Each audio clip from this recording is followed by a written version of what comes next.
Hello, good morning बच्चों। चलिए तो हम लोग क्लास अपनी बायोलॉजी का आगे स्टार्ट करते हैं। बायोलॉजी में हम लोग सेल के बारे में पढ़ रहे थे, नहीं?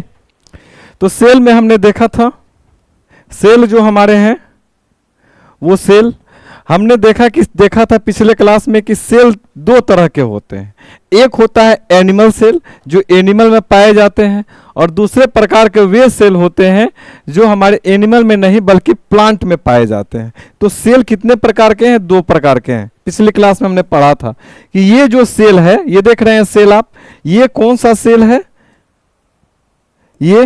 ये हमारा एनिमल सेल है, सॉरी, हाँ एनिमल सेल है, नहीं? और ये हमारा कौन सा सेल है? ये हमारा प्लांट सेल है। ये जो एनिमल सेल है, ये एनिमल सेल का देखिए यहाँ आकार कैसा है? लगभग गोला होता है।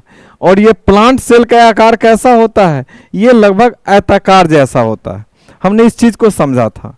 हमने सबसे इसमें प्रमुख अंतर देखा था कि जो हमारे ये एनिमल सेल होते हैं, ये एनिमल सेल में क्या नहीं होता है? तो इसमें ऊपर वाला जो कोशिका भित्ति, इसमें प्लांट सेल में ये कोशिका भित्ति होती है, लेकिन एनिमल सेल में ये ऊपर वाला कोशिका भित्ति नहीं होती है। इस चीज को हमने समझा था। अब दूसरी चीज, कोशिका भित्ति के नीचे वाला जो भाग होता है उसको हम कहते हैं कोशिका झिल्ली। तो कोशिका झिल्ली इसमें भी आती है और कोशिका झिल्ली इसमें भी होती है। तो कौन सी ऐसी चीज है जो एनिमल सेल में नहीं होती है और प्लांट सेल में होती है? तो याद रखिएगा, सेल वॉल। सेल वॉल जो होती है, ये देखिए सेल वॉल, ये जो हमारा सेल वॉल है, ये सेल वॉल ओनली प्लांट में होती है, एनिमल सेल में सेल वॉल नहीं होती है।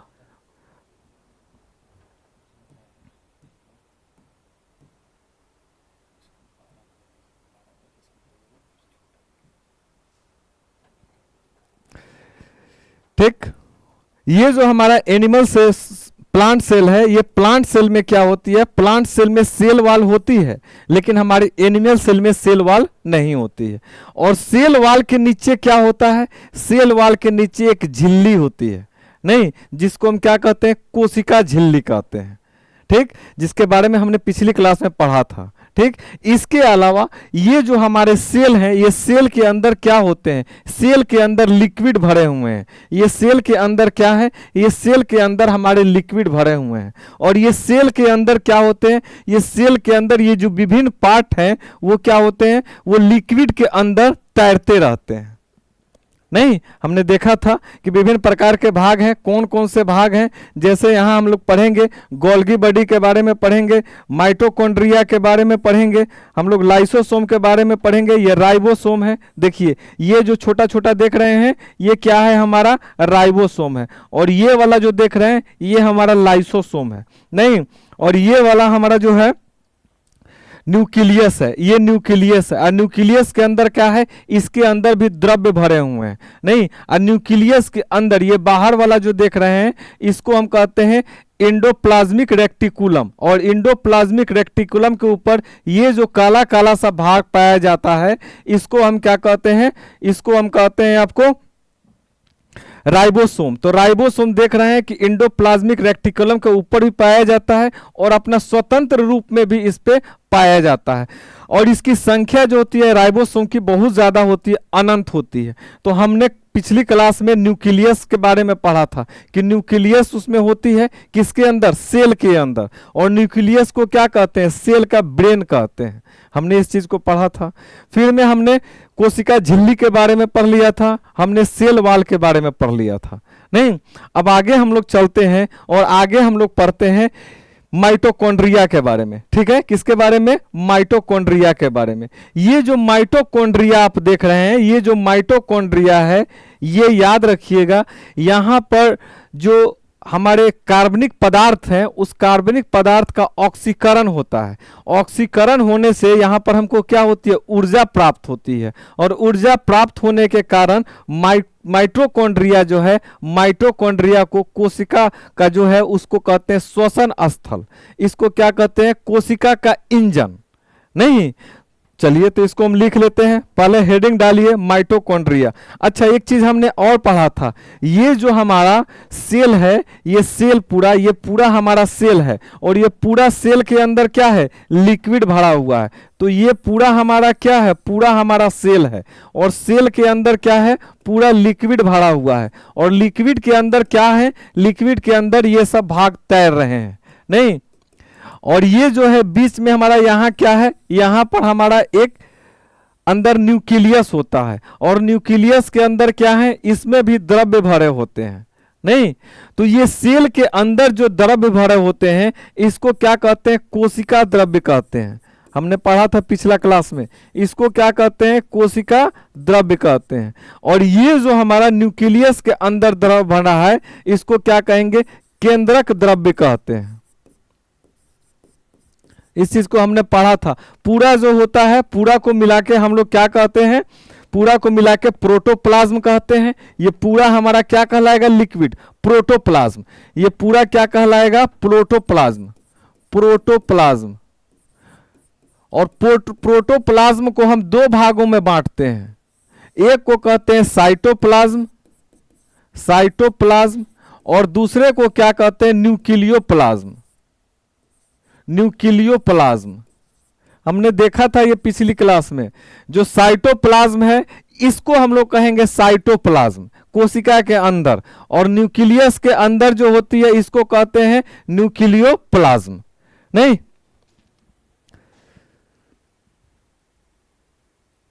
चलिए आगे बढ़ते हैं हम लोग। तो ये जो हमारा न्यूक्लियोप्लाज्म है, ये जो हमारा पूरा मिला के अंदर वाला न्यूक्लियोप्लाज्म, तो न्यूक्लियोप्लाज्म के अंदर आगे हम लोग देखेंगे ये न्यूक्लियोप्लाज्म जो हमारे किसके है, केंद्रक द्रव्य। इसको क्या कहेंगे, केंद्रक द्रव्य, केंद्रक द्रव्य। इसमें हम लोग आगे चल के देखेंगे कि इसमें जब जाएंगे तो क्रोमोसोम हमको इसी में मिलेगा। इसके अंदर हमको क्या मिलता है, क्रोमोसोम मिलता है। आगे वाली, अभी आगे हम लोग जाएंगे तो इसको समझेंगे। यहां तक तो हम लोग समझ चुके थे, ठीक, कि न्यूक्लियोप्लाज्म क्या होता है, साइटोप्लाज्म क्या होता है, नहीं, प्रोटोप्लाज्म क्या होता है। प्रोटोप्लाज्म मतलब पूरा इसके अंदर जो द्रव्य, और उसके बाद दूसरा होता है साइटोप्लाज्म, जो केंद्रक वाला द्रव्य को छोड़ दीजिए, सिर्फ इसको द्रव्य को ले लीजिए, तो इसको क्या कहते हैं, साइटोप्लाज्म। और केंद्रक के अंदर के द्रव्य वालों को क्या कहते हैं, न्यूक्लियक प्लाज्म। और इसके अंदर ये क्या होते हैं, इसके अंदर विभिन्न जो ये कोशिकांग हैं, ये कोशिकांग इसके अंदर तैरते रहते हैं। जैसे माइटोकॉन्ड्रिया तैरते रहता है, नहीं, लाइसोसोम इसमें देखेंगे तैरते रहेगा। फिर से इसमें हम लोग देखेंगे रेक्टोप्लाज्म इंडिकुलम जो होता है, वो भी हमारा तैरता रहता है, ठीक। ये दो प्रकार के होते हैं, आगे चल के हम लोग उसको बांटेंगे दो भागों में, ठीक।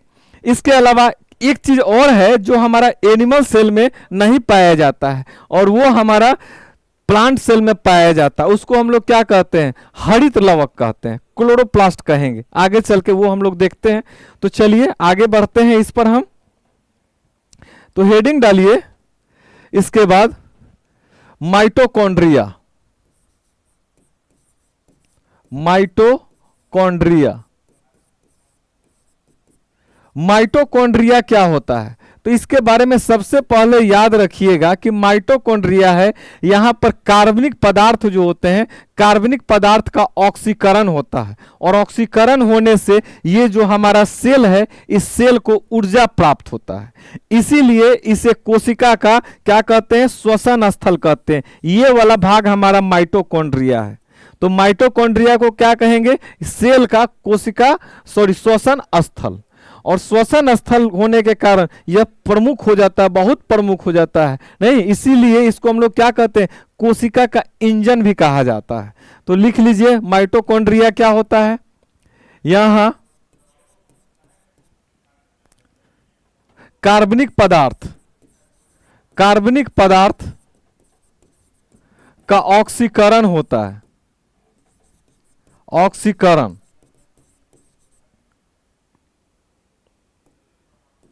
कार्बनिक पदार्थ का क्या होता है, ऑक्सीकरण होता है, ऑक्सीकरण होता है। तो इससे हमें क्या मिलता है, इससे कोशिका को ऊर्जा मिलती है। कोशिका को क्या मिलती है, कोशिका को ऊर्जा मिलती है। और ऊर्जा मिलती है, और ऊर्जा मिलने के कारण इसको हम क्या कहते हैं, इसे कोशिका का श्वसन स्थल कहते हैं, कोशिका का श्वसन स्थल।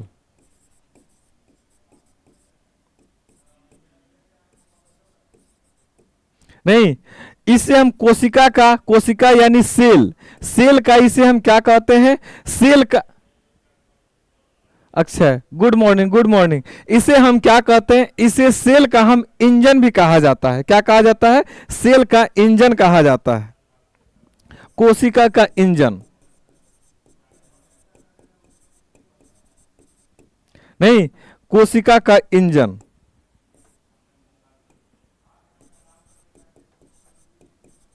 नहीं, कोशिका का engine, engine of the cell. तो engine of the cell exam में पूछता है, इसको याद रखिएगा। इंजन ऑफ द सेल किसे कहा जाता है, engine of the cell mitochondria को कहा जाता है। नहीं, कोशिका का इसे क्या कहते हैं, कोशिका का इसे श्वसन स्थल कहते हैं।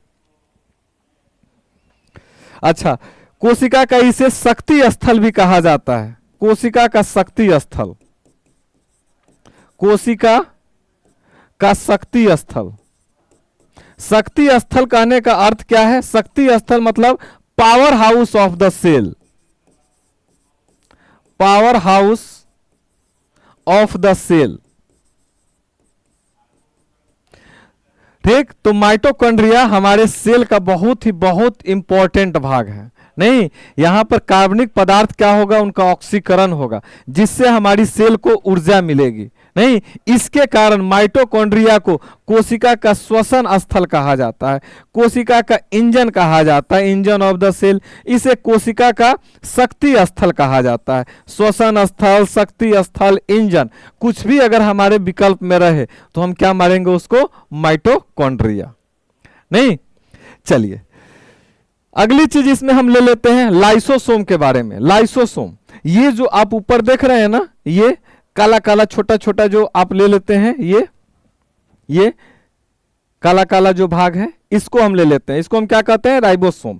तो लाइसोसोम के बारे में हम पढ़ते हैं, लाइसोसोम और राइबोसोम। तो पहले हम ले लेते हैं आपको लाइसोसोम के बारे में, हेडिंग डाल दीजिए लाइसोसोम,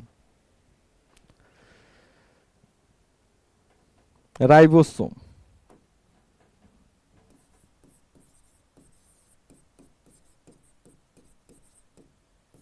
ठीक, ये राइबोसोम को हम देख रहे हैं कि राइबोसोम हमारा स्वतंत्र रूप में भी मिल रहा है, और ये राइबोसोम हमारा कहां मिल रहा है, ये जो हमारा देख रहे हैं ये जो हमारा है रॉफ इंडोप्लास्टिक रेक्टिकुलम, इसके ऊपर भी ब्लैक ब्लैक ब्लैक ये जो देख रहे हैं, ये भी हमको मिलता है। तो ये हमको दोनों जगह, एक तो स्वतंत्र रूप में भी देखने को मिलता है, और ये हमको इंडोप्लाज्मिक रेक्टिकुलम के ऊपर भी देखने में मिलता है। तो इसकी संख्या क्या होती है, इसकी संख्या हमारे शरीर कोशिका में अनंत होती है, इसकी कोई गिनती नहीं है।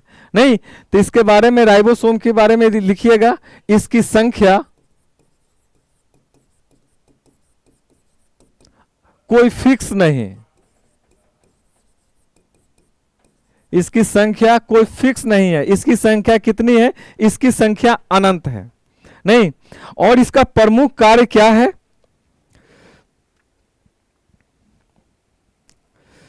तो देखिए ये जो सेल है, ये सेल हमारे प्रोटीन जो है, प्रोटीन का ये उत्पादन स्थल है। यहां पर हमारा प्रोटीन का उत्पादन होता है। Good morning. चलिए, यहां हमारा क्या होता है, प्रोटीन का उत्पादन होता है, और प्रोटीन के उत्पादन होने के कारण इसे प्रोटीन का उत्पादन स्थल कहा जाता है। किसको, प्रोटीन की फैक्ट्री कहा जाता है। याद रखिएगा, यहां प्रोटीन का उत्पादन होता है, प्रोटीन का उत्पादन। प्रोटीन का उत्पादन होने के कारण इसे प्रोटीन का फैक्ट्री कहा जाता है, इसे प्रोटीन का फैक्ट्री, प्रोटीन का फैक्ट्री कहा जाता है। किसको कहा जाता है, ये कहा जाता है हमारा राइबोसोम को। नहीं, अच्छा हमने पढ़ा था, बताइए तो, कमेंट कीजिए तो। हमने पढ़ा था जो हमारी सेल है, सेल का ब्रेन किसे कहते हैं, बताइए, सेल का ब्रेन किसे कहते हैं, brain of the cell, cell का ब्रेन किसे कहते हैं, बताइए। चलिए, तो ये राइबोसोम है। राइबोसोम को क्या कहते हैं हम? प्रोटीन की फैक्ट्री कहते हैं। नहीं, चलिए बता देते हैं। जो ब्रेन होता है, हम लोग पहले पढ़े थे, जो केंद्रक ये हमारा जो होता है, इस केंद्रक को क्या कहते हैं? हम ब्रेन कहते हैं। सेल का ब्रेन कहते हैं केंद्रक को। नहीं, तो इसको ब्रेन कहा जाता है। चलिए, और राइबोसोम को क्या कहते हैं? प्रोटीन का फैक्ट्री कहते हैं। ठीक। और power house of the cell किसको कहते हैं? अभी हमने इससे पढ़ा था पहले। Power house of the cell, कोशिका का श्वसन स्थल, माइटोकॉन्ड्रिया को कहते हैं। तो इन सब चीज को याद रखिएगा, एग्जाम में यही ऑब्जेक्टिव पूछता है। नहीं, चलिए, राइबोसोम हो गया। राइबोसोम के बाद अगली चीज इसमें हम लेते हैं एंडोप्लाज्मिक रेक्टिकुलम। ये जो हमारा है एंडोप्लाज्मिक रेक्टिकुलम, इस एंडोप्लाज्मिक रेक्टिकुलम को हम दो भागों में बांटते हैं। ये देखिए, ये जो हमारा ये वाला जो भाग है ना, ये जो केंद्रक के ऊपर लगी हुई है, तो ये वाला भाग हमारा क्या है? ये वाला भाग, इसको कहते हैं एंडोप्लाज्मिक रेक्टिकुलम। तो एंडोप्लाज्मिक रेक्टिकुलम के ऊपर हम क्या देख रहे हैं कि राइबोसोम लगा हुआ है। और कहीं जहां पर राइबोसोम लगा होगा वहां पर हमको कैसा दिखाई देगा? रफ दिखाई देगा। और जहां पर राइबोसोम नहीं लगा होगा वहां पर कैसा होगा? वहां पर हमको एकदम स्मूथ दिखाई देगा, चिकना दिखाई देगा। तो जहां पर राइबोसोम लगा होता है वहां पर प्रोटीन का निर्माण होता है। ठीक। तो अंतर्द्रव्य जालिका जो है, ये जिसको एंडोप्लाज्मिक रेक्टिकुलम कहते हैं, यहां पर जो जिस पर राइबोसोम लगा हुआ है वहां पर प्रोटीन का निर्माण होगा। और जहां पर ये राइबोसोम नहीं लगा हुआ है उसके अंदर का बहुत स्मूथ होता है, और वहां पे क्या होता है? वहां पे लिपिड का निर्माण होता है। नहीं, तो ले दीजिए heading endoplasmic reticulum. Endoplasmic reticulum, अंतर्द्रव्य जालिका, एंडोप्लाज्मिक रेक्टिकुलम। इसको हम दो भागों में बांटते हैं। एक को कहते हैं rough endoplasmic reticulum, rough endoplasmic reticulum,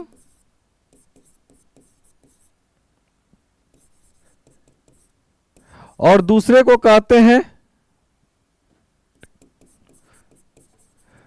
smooth endoplasmic reticulum.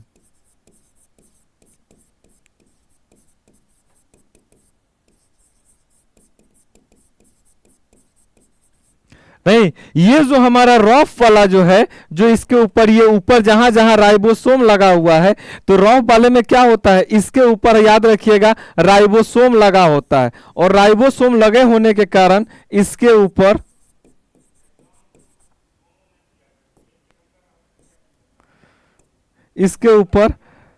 Ribosome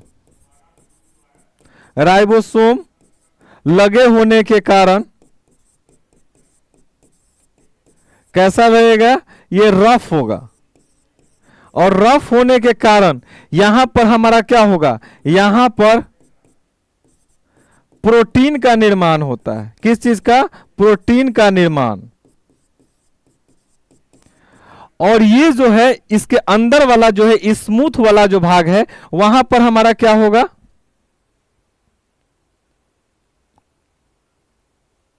हाँ हाँ, न्यूक्लियस। न्यूक्लियस के बारे में हम लोग पहले पढ़े हैं ना, केंद्रक के बारे में हम लोग पढ़े हैं। सेल के अंदर क्या होती है? केंद्रक होती है। तो केंद्रक में हम लोग पढ़े हैं कि केंद्रक के अंदर क्या होती है? द्रव्य होती है। इसके अंदर द्रव्य होती है। और द्रव्य के अंदर क्या होता है? इसके अंदर हम लोग देखेंगे आगे चल के, जो क्रोमोजोम होता है, क्रोमोजोम होता है और तैरते रहता है। क्रोमोजोम को हम लोग लंबा करेंगे तो क्या बनेगा? डीएनए बनेगा। डीएनए को और हम लोग लंबा करेंगे तो क्या बनेगा? जीन बनेगा। आगे चल के उस चीज पर आ रहे हैं।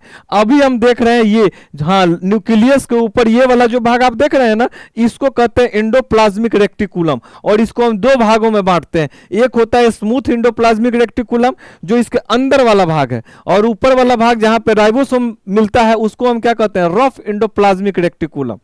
और रफ जो एंडोप्लाज्मिक रेक्टिकुलम है वहां पर प्रोटीन का निर्माण होता है। और जहां पर हमारा स्मूथ वाला भाग है, यहां राइबोसोम नहीं मिलता है, यहां राइबोसोम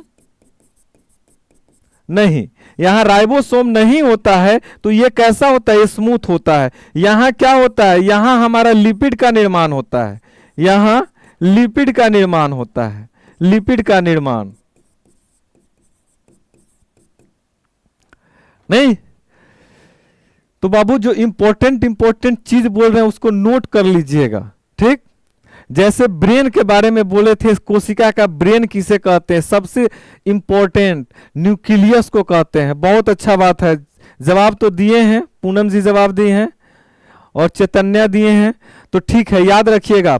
ब्रेन किसको कहते हैं, न्यूक्लियस को कहते हैं, याद रखिएगा। अभी हमने बताए थे प्रोटीन का फैक्ट्री, प्रोटीन का फैक्ट्री किसे कहते हैं, तो राइबोसोम को कहते हैं। उससे पहले हमने पढ़ा था माइटोकॉन्ड्रिया, माइटोकॉन्ड्रिया को क्या कहते हैं, कोशिका का श्वसन स्थल कहते हैं, इंजन कहते हैं, इस चीज को याद रखिएगा। नहीं, अब ये जो हमारा एंडोप्लाज्मिक रेक्टिकुलम है, इसके बारे में पढ़ रहे हैं कि जहां पर ये राइबोसोम ऊपर पाया जाएगा वहां प्रोटीन का निर्माण होगा, और जहां पर नहीं पाया जाएगा वहां पर किस चीज का निर्माण होगा, वहां पर लिपिड का निर्माण होता है।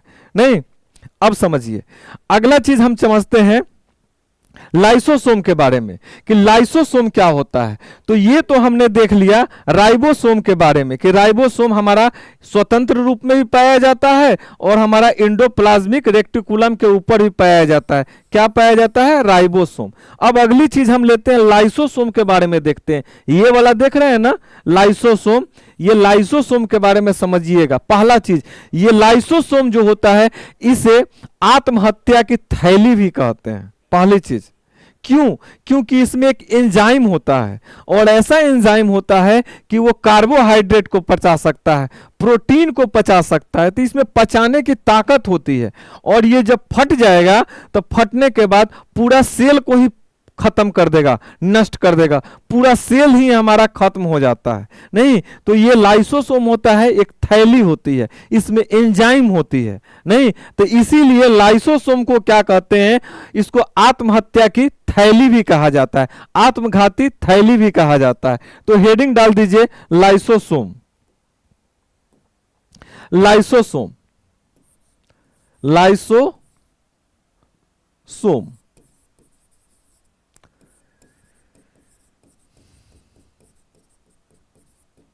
लाइसोसोम, सबसे पहली चीज ये लाइसोसोम में होता क्या है, तो इसमें पैकेट के रूप में एंजाइम भरे होते हैं। तो याद रखिएगा इसमें एंजाइम होते हैं, एंजाइम। ये एंजाइम क्या कर सकते हैं, ये एंजाइम कार्बोहाइड्रेट, प्रोटीन, ये सब जो है, ये सब का क्या कर सकते हैं, पाचन कर सकते हैं। नहीं,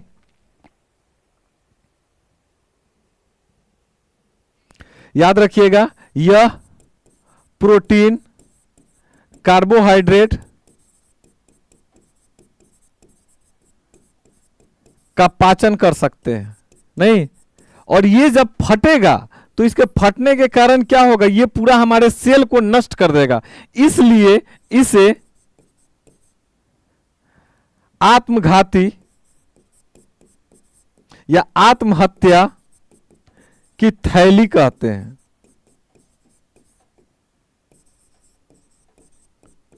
तो आत्महत्या की थैली किसे कहते हैं, लाइसोसोम को कहते हैं। याद रखिएगा इन सब चीजों को, ठीक। अगली चीज हम समझते हैं लवक। लवक जो होता है वो हमारा जो क्लोरोप्लास्ट है, जिसको हम लवक कहेंगे, ये हमारा क्लोरोप्लास्ट जो है ये हमारा इसमें नहीं पाया जाएगा, एनिमल सेल में नहीं पाया जाता है। ये क्लोरोप्लास्ट जो है ये सिर्फ किस में पाया जाता है, पादप में पाया जाता है। नहीं, तो आइए हेडिंग डालिए क्लोरोप्लास्ट।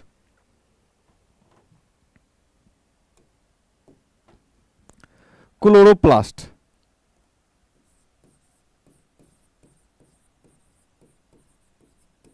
जिसको हम कहते हैं हरित लवक।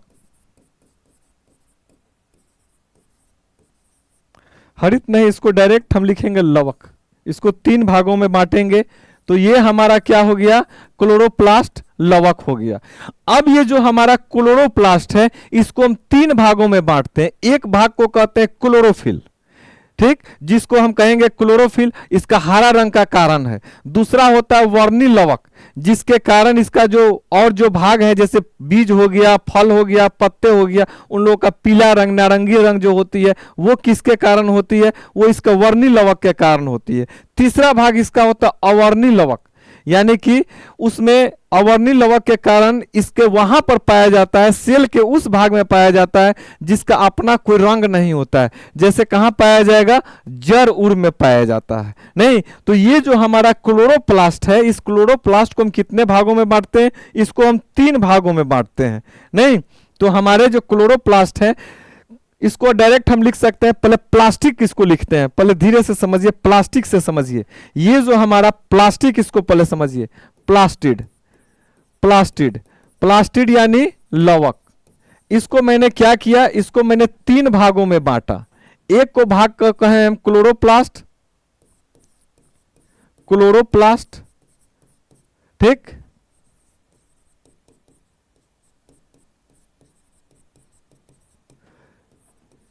इसकी जो दूसरी भाग है, वो दूसरी भाग को कहते हैं क्रोमोप्लास्ट यानी वर्णी लवक, क्रोमोप्लास्ट यानी कि वर्णी लवक। और तीसरा जो भाग होता है जिसको हम कहते हैं ल्यूकोप्लास्ट यानी कि अवर्णी लवक, ल्यूकोप्लास्ट, अवर्णी लवक। तो ये जो क्लोरोप्लास्ट है, ये क्लोरोप्लास्ट पत्ती जो होती है, पत्ती में जो हरा रंग होता है, ये क्लोरोप्लास्ट के अंतर्गत क्लोरोफिल पाया जाता है। ठीक, तो क्लोरोप्लास्ट के अंदर क्लोरोफिल, क्लोरोफिल में उसमें हम लोग पढ़े थे प्रकाश संश्लेषण में कि क्लोरोफिल के अंदर क्या पाया जाता है, मैग्नीशियम पाया जाता है। नहीं तो ये जो क्लोरोफिल है, ये पत्ते का रंग जो हरा होता है, तो ये हरा रंग के लिए ये जिम्मेदार है।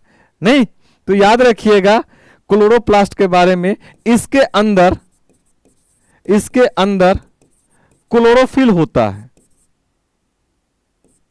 क्लोरोफिल। और क्लोरोफिल के कारण क्या होगा, पत्तों का रंग हरा, पत्तों का रंग कैसा होता है, हरा होता है।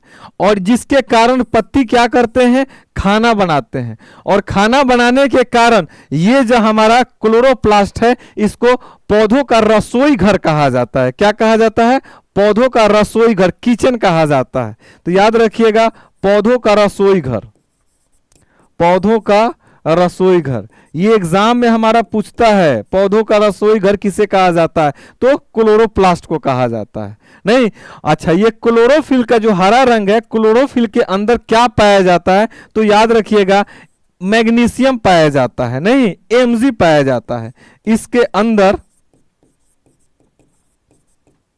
Mg पाया जाता है।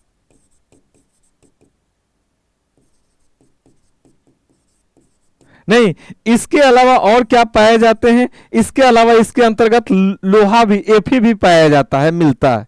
तो इस चीज को याद रखना है कि हरा रंग के लिए कौन जिम्मेदार है, क्लोरोप्लास्ट जिम्मेदार है। और क्लोरोप्लास्ट को हम लोग क्या कहते हैं, पौधे का रसोई घर कहते हैं। दूसरा हमारा होता है क्रोमोप्लास्ट, और ये क्रोमोप्लास्ट के कारण पौधे के अन्य जो भाग हैं, जैसे उसके बीज हो गए, उसके फल हो गए, उसके फूल हो गए, तो ये सब क्या होते हैं, रंग बिरंगी होते हैं, लाल होते हैं, नारंगी होते हैं। तो ये किसके कारण होते हैं, ये होते हैं क्रोमोप्लास्ट के कारण। नहीं तो याद रखिएगा, पौधों के पत्ती, फूल, फल के नारंगी होने के कारण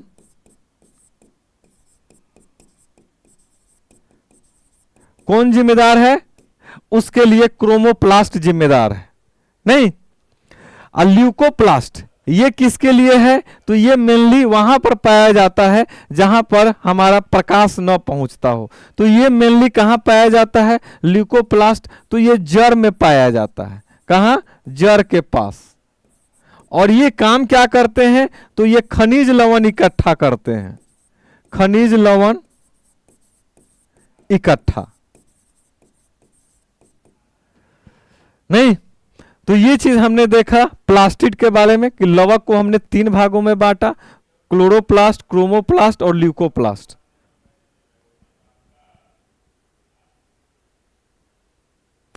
चलिए आगे बढ़े। तो प्लास्टिड को हमने नोट कर लीजिएगा इस चीज को। अगला चीज इसमें हम पढ़ते हैं गोल्गी काय, गोल्गी बॉडी। ठीक, इसके बारे में समझिएगा, गोल्गी काय के बारे में। ये जो हमारा प्रोटीन जो हमारा पैदा हुआ है, प्रोटीन जो लाइसोसोम द्वारा बनाया गया है, तो प्रोटीन को क्या करता है गोल्गी काय, उसका पैकिंग करता है। और पैकिंग करने के बाद उसको क्या करता है, उसको सेल के अन्य जो भाग हैं वो भाग तक उसको पहुंचाता है। नहीं तो पहुंचाने का काम किसका है, ये पहुंचाने का काम, ये हरा वाला देख रहे हैं ना, ये हमारा गोल्गी बॉडी है। ये काम किसका है, गोल्गी बॉडी का काम है। नहीं तो याद रखिएगा, इसीलिए गोल्गी बॉडी को यातायात प्रबंधक कहा जाता है। नहीं क्या करेगा, इसके पास जो भी प्रोटीन वोटीन है उसको क्या करेगा, लिपिड और प्रोटीन को पैकिंग करेगा और पैकिंग करके उसको सेल के अन्य भाग तक पहुंचाता है। इसीलिए इसे यातायात प्रबंधक कहा जाता है। हेडिंग डाल दीजिए,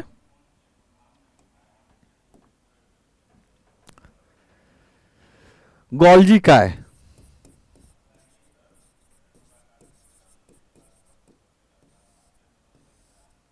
ये क्या करता है, यह प्रोटीन एवं लिपिड का पैकिंग करता है। ठीक, और इसे ये क्या करता है, अन्य भागों तक पहुंचाता है। इसीलिए इसे क्या कहते हैं, यह इन्हें कोशिका के अन्य भागों तक पहुंचाता है, अन्य भागों तक पहुंचाता है।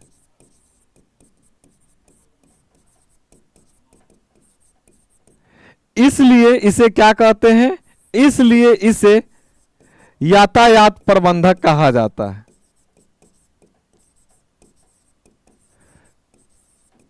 तो ये क्या काम करता है, ट्रांसपोर्टेशन का काम करता है। क्या काम करता है, ये ट्रांसपोर्टेशन का काम करता है। तो इसीलिए इसे यातायात प्रबंधक कहा जाता है। नहीं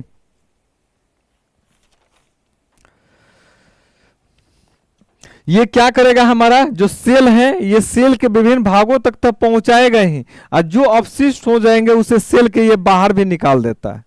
ठीक, तो सेल का हमने देखा कि सेल के प्रमुख जो भाग हैं क्या क्या हैं। सबसे पहला है न्यूक्लियस। न्यूक्लियस को क्या कहेंगे, सेल का हम लोग मस्तिष्क कहेंगे। दूसरा हमने देखा था माइटोकॉन्ड्रिया। माइटोकॉन्ड्रिया क्या कहेंगे, उसका श्वसन स्थल कहेंगे, सेल का नहीं इंजन कहेंगे। तीसरा चीज हमने देखा कि सेल का लाइसोसोम क्या होता है, तो लाइसोसोम को हम लोग आत्महत्या की थैली कहते हैं। अगला हमने देखा प्रोटीन को कौन पैकिंग करता है, प्रोटीन किसके पास होता है, राइबोसोम के पास होता है। ठीक, फिर हमने आगे पढ़ा था कि जो हमारा गोल्गी काय होता है, गोल्गी काय को 2 भागों में बांटा था, नहीं सॉरी इंडोप्लाज्मिक रेक्टिकुलम को 2 भागों में बांटा था, एक रफ एगो स्मूथ। स्मूथ वाला जो भाग है वहां लिपिड बनता है, नहीं, और जो हमारा ये वाला जो रफ वाला भाग है वहां हमारा प्रोटीन बनता है। और उसको पैकिंग करने का कौन काम करता है, तो ये हमारा गोल्गी बॉडी काम करता है। गोल्गी बॉडी क्या करता है, गोल्गी बॉडी उन्हें ले जाके कोशिका के अन्य जो भाग हैं वो अन्य भागों तक पहुंचाता है। तो ये गोल्गी बॉडी किस चीज का काम करता है, यातायात का काम करता है। इसीलिए इसे यातायात प्रबंधक कहते हैं। नहीं, और हमने अगला देखा था लाइसोसोम। लाइसोसोम क्या होता है, इसमें एंजाइम पाया जाता है, और ये एंजाइम क्या करेगा, ये एंजाइम के पास इतनी ताकत होती है कि प्रोटीन और कार्बोहाइड्रेट सबको पचा लेता है ये, नहीं, और कभी अगर ये फट गया अगर लाइसोसोम, तो पूरा सेल ही हमारी डेड हो जाएगी। नहीं, तो इसीलिए इसे क्या कहा जाता है, आत्महत्या की थैली कहा जाता है। नहीं, चलिए, तो ये था हमारा सेल के बारे में। अगली चीज इसमें समझिए, हमारी सेल जो है, अगर हमसे कोई पूछे कि प्लांट सेल और ये हमारा हो गया सॉरी एनिमल सेल और प्लांट सेल, इन दोनों में क्या डिफरेंस है, तो हमने डिफरेंस सबसे पहले देखा था कि प्लांट सेल में क्या होता है, वाल होता है, और एनिमल सेल में हमारा क्या वाल होता है, नहीं होता है। नहीं, तो सबसे पहला डिफरेंस, अगर प्लांट सेल और एनिमल सेल में अगर हमको डिफरेंस बताना हुआ तो डिफरेंस क्या हुआ? डिफरेंस, अंतर, डिफरेंस किसके बीच? Difference between animal cell and plant cell. इन दोनों के बीच क्या डिफरेंस है? तो इधर हम ले लेते हैं प्लांट सेल और इधर ले लेते हैं animal cell.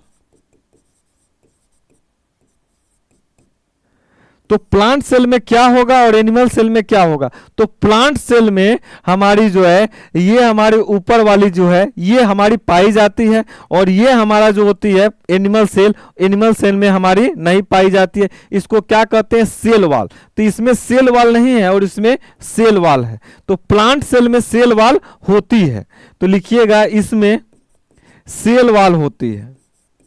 Cell wall, cell wall को हिंदी में क्या कहते हैं? कोशिका भित्ति। इसमें क्या होती है? इसमें कोशिका भित्ति होती है। और एनिमल सेल में कोशिका भित्ति नहीं,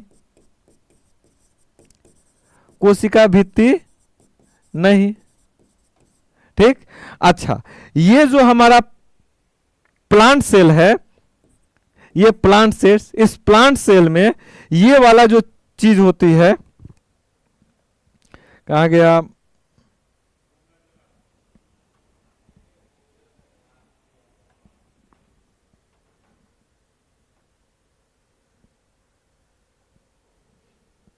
वैक्यूल, ये जो हमारा चीज है जिसको हम राजधानी कहते हैं, ये राजधानी इसमें बहुत बड़े भाग में छाता है। यह हो सकता है इसके 90% भाग को घेर ले।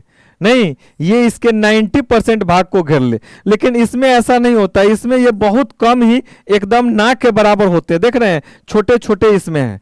तो राजधानी जो होती है प्लांट सेल में लगभग 90% भाग को घेरता है, लेकिन एनिमल सेल में उतना नहीं पाया जाता है, बहुत छोटे छोटे, यानी कि 10% भाग ही रहता है।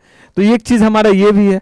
अगली चीज, ये जो प्लांट्स एनिमल सेल है, ये एनिमल सेल हमारा गोला होता है, और ये जो हमारा प्लांट सेल है, ये प्लांट सेल मेनली हमारा कैसा है? ये आयताकार होता है। एक पूर्णतः आयताकार नहीं कहेंगे, लेकिन कह सकते हैं कि इसका आकार कुछ ऐसा होगा, आयताकार जैसा, और यह कैसा होगा? लगभग गोलाकार।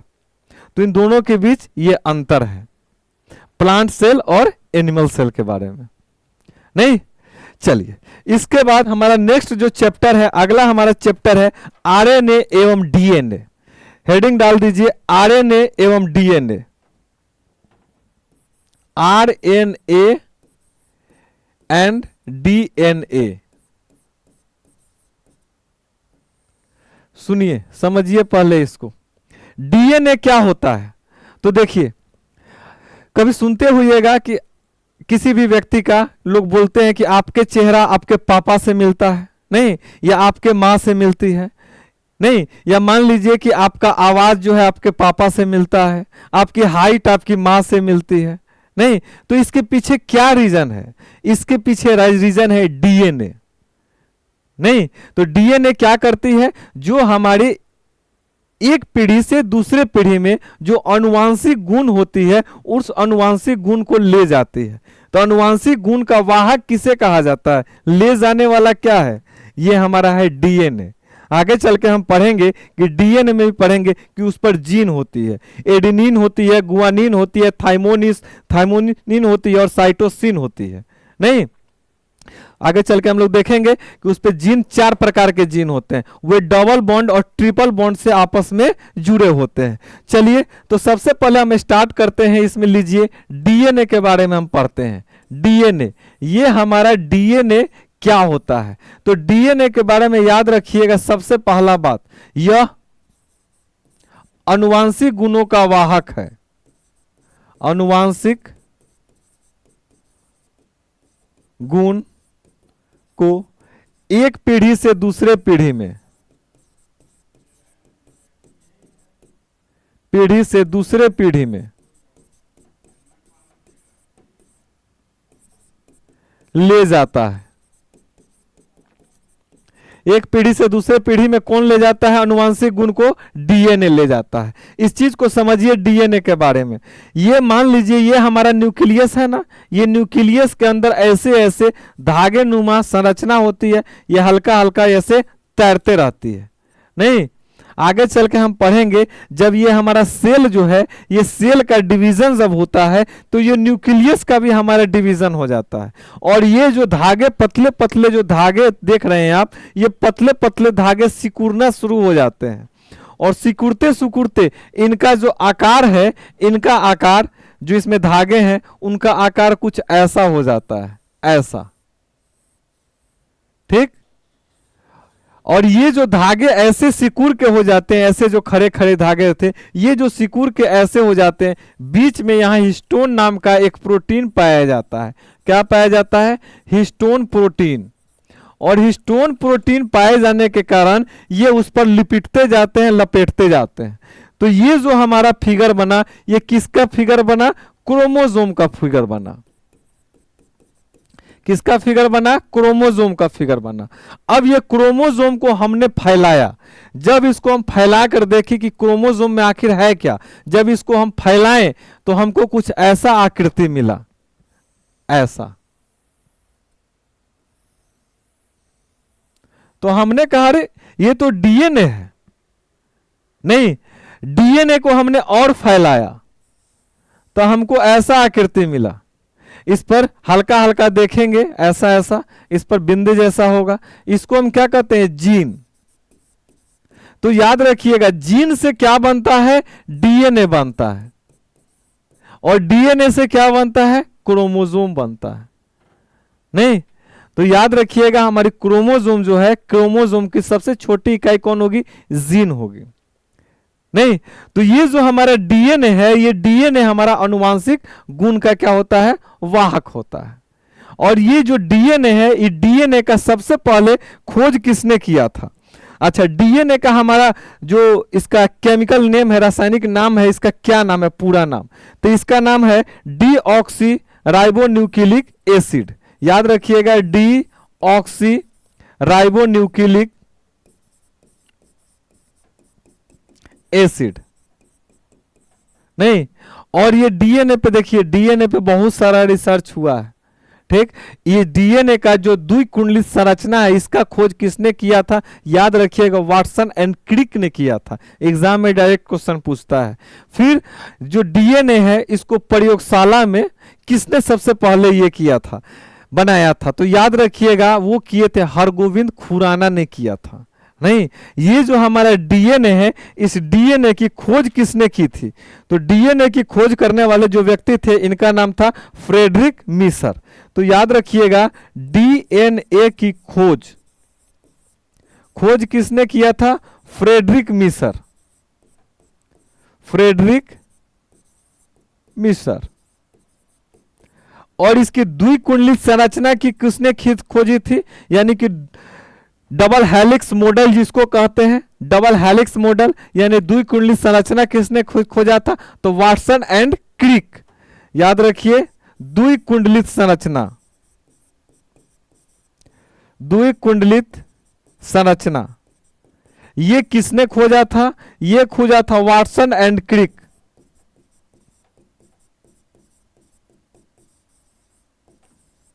नहीं, अगला, प्रयोगशाला में सर्वप्रथम संश्लेषण किसने किया था? उसका नाम क्या था? हरगोविंद खुराना। प्रयोगशाला में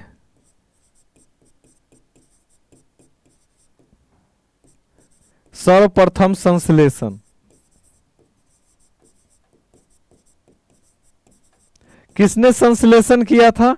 उसका नाम याद है? हरगोविंद खुराना।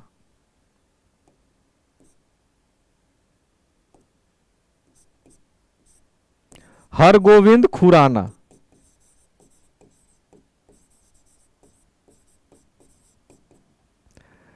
नहीं, अब देखिए, ये जो डीएनए है, इस डीएनए का हम स्ट्रक्चर बनाते हैं और उस पर देखते हैं कौन कौन सा जीन पाया जाता है। और सबसे पहला बात, ये जो डीएनए है, ये डीएनए बनता है तो इसके बनाने में कौन कौन सी चीज इसमें योगदान देते हैं? नहीं, तो चलिए आगे बढ़िए, समझिए। डीएनए के प्रमुख जो तत्व हैं डीएनए के, वो डीएनए के उसको हम कितने भागों में बांटते हैं? उसे हम 3 भागों में बांटते हैं। कितने भागों में? 3 भागों में बांटते हैं।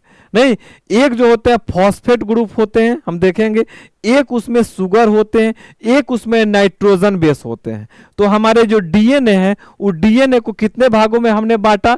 3 भागों में बांटा। समझिए बाबू इसको, ये डीएनए है, डीएनए को कितने भागों में हमने बांटा? 3 भागों में बांटा। एक को कहते हैं हम नाइट्रोजनिक बेस। क्या कहते हैं? नाइट्रोजनिक बेस,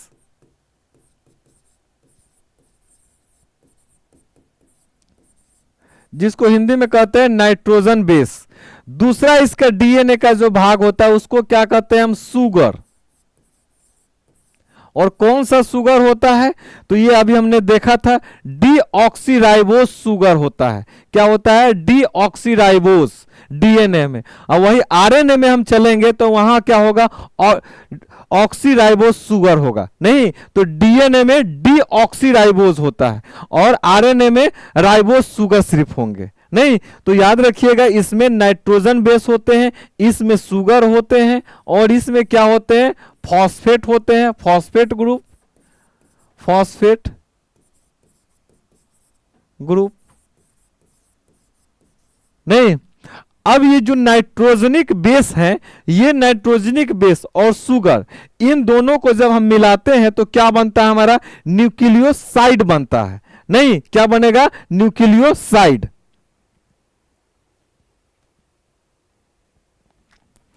न्यूक्लियोसाइड।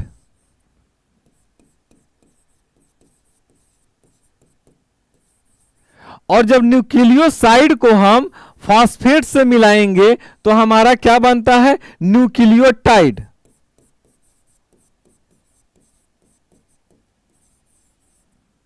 और इसमें शुगर कौन सा होता है? Deoxyribose sugar. याद रखिएगा, शुगर कौन सा रहता है इसमें? Deoxyribose sugar. नहीं, तो डीएनए के कितने भाग हुए? 3 भाग। एक को कहेंगे नाइट्रोजन, दूसरा भाग हो गया शुगर, और तीसरा भाग क्या होता है? फॉस्फेट। नहीं, और जब हम नाइट्रोजन और शुगर दोनों को मिलाते हैं तो क्या बनता है? न्यूक्लियोसाइड। और जब न्यूक्लियोसाइड में फॉस्फेट ग्रुप आकर जुड़ जाता है तो क्या बनता है? न्यूक्लियोटाइड। नहीं, अब समझिए, ये जो हमारा नाइट्रोजनी बेस है, नाइट्रोजनी बेस को हम 2 भागों में बांटते हैं। एक को कहते हैं प्यूरिन और दूसरे को कहते हैं पायरामिडीन। क्या कहते हैं? एक को प्यूरिन और दूसरे को पायरामिडीन। ठीक, आगे चल के हम देखेंगे। ये जो हमारा प्यूरिन वाला भाग है, प्यूरिन वाले भाग में एडेनिन और कौन होते हैं? गुआनिन होते हैं। और पैरामिडीन वाले भाग में थाइमिन और साइटोसिन होते हैं। आइए इसको समझते हैं। मान लीजिए हम डीएनए का स्ट्रक्चर बनाते हैं, समझिए इसको।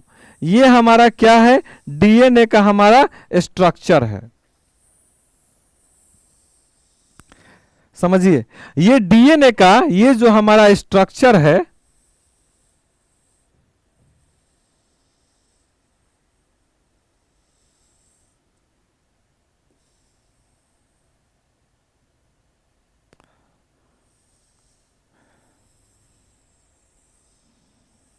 समझिए, तो यहां पर ये डीएनए में ये जो ऊपरी भाग जो इसका सतह होता है, इस सतह पर क्या होते हैं? तो यही होते हैं फॉस्फेट और शुगर। तो डीएनए का ऊपरी सतह पर फॉस्फेट है, शुगर है, फॉस्फेट है, शुगर है, फॉस्फेट है, शुगर है, फॉस्फेट है, शुगर है, फॉस्फेट है, शुगर है। तो इसकी जो ऊपरी संरचना जो है डीएनए का, किस चीज के बना होता है? फॉस्फेट और शुगर से मिलकर बना होता है। नहीं,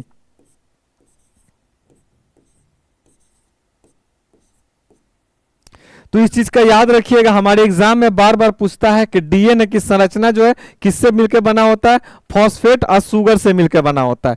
अगली चीज, ये जो डीएनए का आप स्ट्रक्चर देख रहे हैं, इस डीएनए के अंतर्गत ये जो नाइट्रोजनिक बेस देख रहे हैं, ये नाइट्रोजनिक बेस में, नाइट्रोजनिक बेस को हम 2 भागों में बांटते हैं।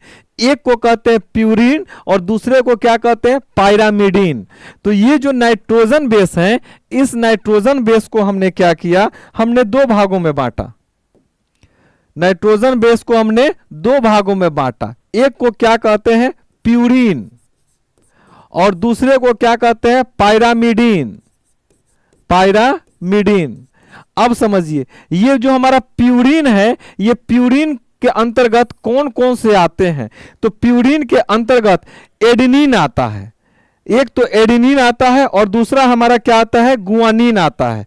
तो इसके अंतर्गत एक तो एडेनिन आ जाएगा, एडेनिन, और दूसरा हमारा क्या आता है गुआनिन आता है। तो एडेनिन और गुआनिन प्यूरिन के अंतर्गत आता है। अब पैरामिडीन के अंतर्गत क्या आता है, इसके अंतर्गत आता है थाइमीन। क्या आता है थाइमीन। और एक हमारा क्या आता है साइटोसिन।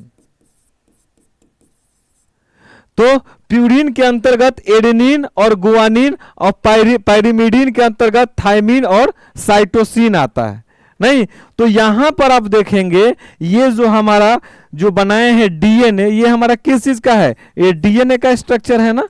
तो ये डीएनए में देखिएगा कि यहां पर क्या होगा एडेनिन होगा और यहां पर क्या होगा एडेनिन के साथ हमेशा थाइमीन जुड़ा रहेगा। नहीं, और गुआनिन के साथ हमेशा कैसा रहता है साइटोसिन जुड़ा होता है। तो याद रखिएगा एडेनिन के साथ हमेशा क्या रहेगा, एडेनिन के साथ हमेशा थाइमीन होता है। नहीं, और गुआनिन के साथ क्या होता है, गुआनिन के साथ साइटोसिन होता है। ये एडेनिन और थाइमीन जो जुड़े होते हैं ये डबल बॉन्ड से जुड़े होते हैं। ये हमारा बॉन्ड है, हाइड्रोजनिक बेस है। और गुआनिन और साइटोसिन कैसे होते हैं, ये ट्रिपल बॉन्ड से जुड़े होते हैं। तो एडेनिन और थाइमीन के बीच कैसा बॉन्ड है, डबल बॉन्ड। और गुआनिन और साइटोसिन के बीच कैसा बॉन्ड होता है, इन दोनों के बीच ट्रिपल बॉन्ड होता है। नहीं, और ये बॉन्ड हमारे क्या हैं, ये हमारे हाइड्रोजनिक बेस है। नहीं, चलिए तो हमने देखा कि हमारे जो डीएनए है वो डीएनए में कितने प्रकार के, 4 प्रकार के हमने यहां देखा कि हमारे हाइड्रोजनिक बेस हैं, इसमें अम्ल होते हैं कौन कौन से, एडेनिन, थाइमीन, गुआनिन और साइटोसिन। याद रखिएगा कि एडेनिन के साथ हमेशा थाइमीन आता है और गुआनिन के साथ हमेशा साइटोसिन आता है। नहीं, ये डीएनए है। और डीएनए के बाद हम लोग आरएनए जब पढ़ेंगे तो आरएनए में एडेनिन और गुआनिन रहेगा, साइटोसिन रहेगा, थाइमीन हट जाएगा और उसके जगह पे कौन आ जाता है, उसके जगह पे यूरेसिल आ जाता है। नहीं, चलिए तो हमने इन चीजों को देखा। चलिए तो हमने देखा है डीएनए क्या होता है। ठीक, तो डीएनए किस चीज से मिलकर बना होता है, नाइट्रोजनिक बेस, शुगर और फॉस्फेट से। नहीं, जब नाइट्रोजनिक बेस और शुगर को जोड़ देते हैं तो न्यूक्लियोसाइड, और जब न्यूक्लियोसाइड में आके फॉस्फेट जुड़ जाता है तो उसको कहते हैं न्यूक्लियोटाइड। नहीं, और ये हमारे डीएनए का स्ट्रक्चर हो गया। नहीं, एडेनिन, इसको कहते हैं नाइट्रोजन बेस को 2 भागों में बांटे थे, प्यूरिन और पैरामिडीन। प्यूरिन के अंतर्गत एडेनिन और गुआनिन आता है, पैरामिडीन के अंतर्गत थाइमीन और साइटोसिन आता है। तो एडेनिन के साथ थाइमीन डबल बॉन्ड से जुड़ता है और गुआनिन के साथ साइटोसिन हमारा क्या होता है, ट्रिपल बॉन्ड से जुड़ता है।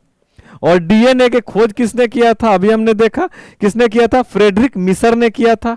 डीएनए के द्विकुंडलित संरचना किसने दिया था, वाटसन एंड क्रिक ने दिया था। नहीं, डीएनए के जो प्रयोगशाला में सर्वप्रथम संश्लेषण किसने किया था, हरगोविंद खुराना ने किया था। नहीं, तो ये हमने पढ़ा डीएनए। अब डीएनए के बाद हम चलते हैं आरएनए। तो हेडिंग डालिए आरएनए, हेडिंग डालिए आरएनए।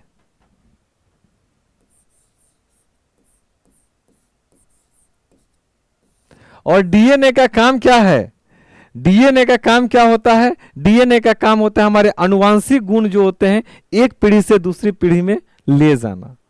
नहीं, चलिए अब देखिए आरएनए के बारे में भी समझिए। इसका जो स्ट्रक्चर है, इसका स्ट्रक्चर कुछ ऐसा है। इसमें डबल बॉन्ड नहीं होता है, इसमें क्या होता है, इसमें सिंगल बॉन्ड होता है। नहीं, इनका ये जो रेखा जो है कैसा बना हुआ है, सिंगल बना हुआ है। और डीएनए में हम लोग क्या कर रहे थे, डबल हेलिक्स बना रहे थे। नहीं, तो ये हमारा अच्छा। और जो डीएनए हम पढ़ रहे थे, डीएनए किस चीज से होता है, उसमें शुगर होते हैं और फॉस्फेट होते हैं। तो ये भी इसका बाहरी संरचना किससे बना होता है, ये भी हमारा फॉस्फेट और शुगर से बना होता है। लेकिन डीएनए में कौन सा शुगर था, डीऑक्सीराइबोस शुगर। और इसमें क्या होगा, इसमें राइबो डीऑक्सीराइबोस शुगर, इसमें क्या होगा, राइबो ऑक्सी शुगर होगा। खाली एक ही होता है, डीऑक्सी उसमें नहीं होता है। ठीक, तो ये जो होता है इसमें भी क्या होगा, शुगर होगा, फॉस्फेट होगा, शुगर होगा, फॉस्फेट होगा, शुगर होगा, फॉस्फेट होगा, शुगर होगा, फॉस्फेट होगा, शुगर होगा, फॉस्फेट होगा। इसमें क्या होता है, आरएनए में जो हमारा वहां पर जो एडेनिन, गुआनिन, थाइमिन और साइटोसिन देखे थे, इसमें ये थाइमिन हट जाता है और थाइमिन के जगह पे क्या आके जुड़ जाता है, यूरोसिल। तो ये जैसे हो गया, इसमें क्या होगा, एडेनिन होगा, गुआनिन होगा, साइटोसिन होगा, और इसमें क्या होगा, यूरेसिल हो जाएगा। इसमें क्या हट जाता है, तो इसमें याद रखिएगा, इसमें थाइमिन के जगह पर, थाइमिन के स्थान पर यूरेसिल आ जाता है।